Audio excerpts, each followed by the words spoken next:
Hello everyone, welcome to Zhongshan roller skating class to enjoy the charm of roller skating with me. The impression that roller skating gave us is fashionable, young, dynamic, and novel. But roller sports are not young. The record of roller sports starts as early as 200 years ago. Today, we will talk about the origin of roller sports. So, how did the roller sports come about? Let's start with the name of Lunhua. The name of Lunhua was refined in 1986 in China. Before that, Chinese people call it Hanbing or Gunzhou Liubing. So, it is easy to spot that there is the word Bing in the early names. So, we can infer that roller skating must have a close relationship with ice skating. Indeed, roller skating was developed from ice skating. According to records, the earliest origin of roller sports can be traced back to Europe in the 18th century AD.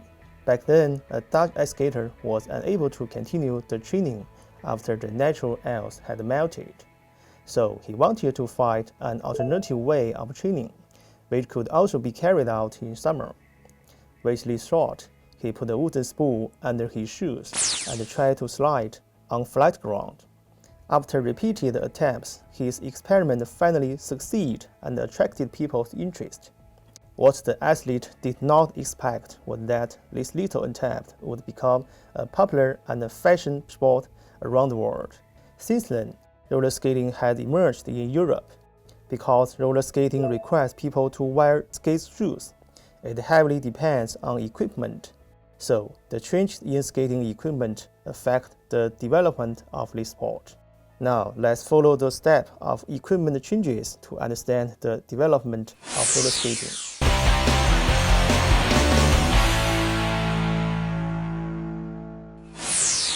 In 1743, in European society, stage plays was booming and became a fashionable entertainment.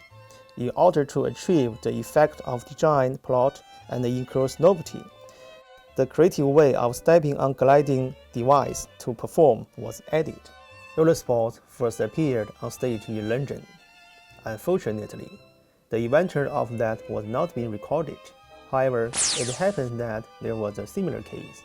Belgian inventor Joseph Merlin is the first roller skating shoes inventor recorded in history. In 1760, Joseph Merlin, with his own handmade roller skates, attended a masquerade ball held by the Carlyle family in London.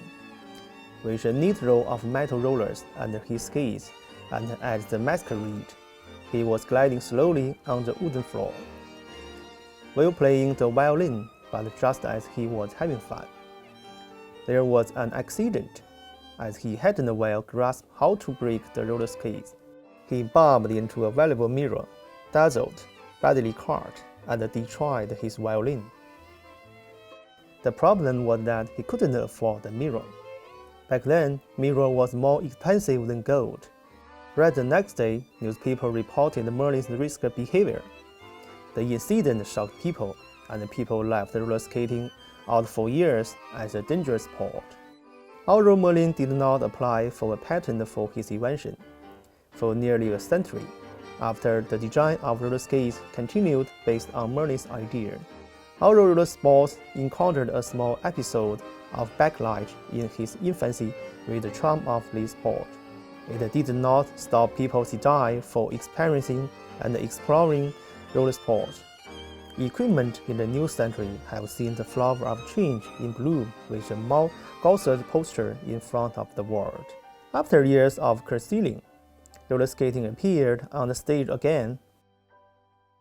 In 1818, roller skating returned to public and appeared at a stage performance in Berlin, Germany. A year later, in 1819, Petit Plat, a Frenchman, became the first people to patent roller skates he designed. The skates were constructed with 3 wheels in a row, wooden soles, and a belt to fix it on feet. The overall look is similar to today's inline skates. He thought that his roller skates were capable of doing the same thing as the figure eight skates. But the structure of the wheel arrangement couldn't allow that, and the wheels would always slip on hard surface. Because the skate is very hard to control, can only glide in a straight line, and hard to make turns, the idea of the skates did not get the popularity he expected.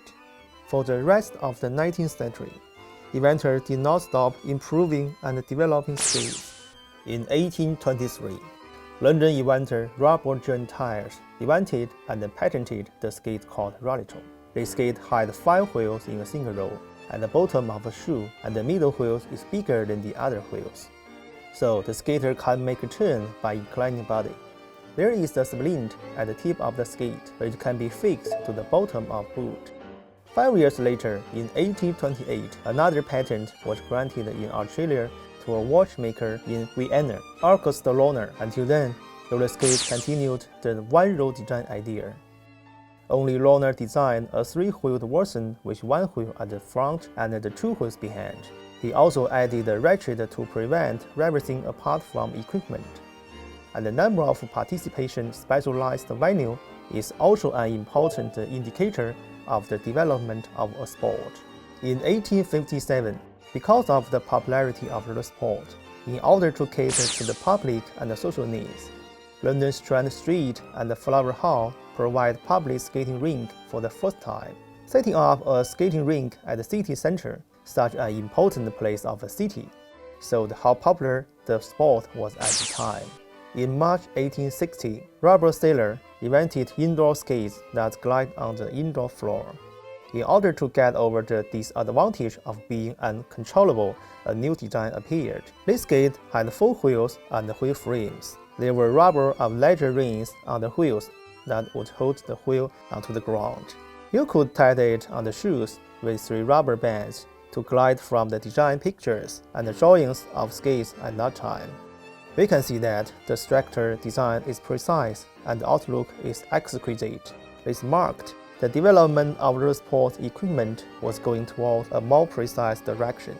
Now, I'm going to introduce you an important person who had made great contribution to the reform of roller skating equipment.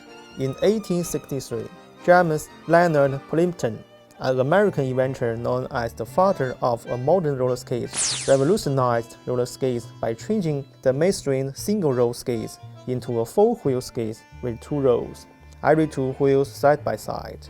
He also changed the wooden wheels to the metal wheels. In addition, he added a rotating rubber pad pass into the structure of the skates, which enables the skater to change the direction by changing the center of gravity of the body, which brought better safety and convenience. It became popular among the public and was claimed as rock roller skates. It played a great role in promoting roller skating.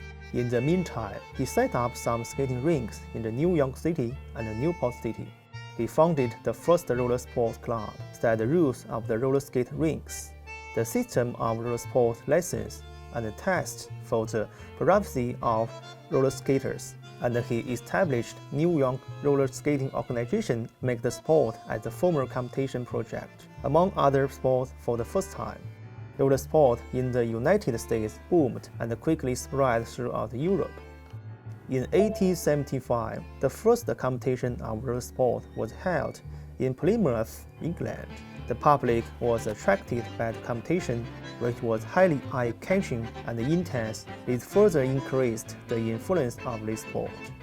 In 1876, William Brown in Birmingham, England patented a design for the wheels of roller skates.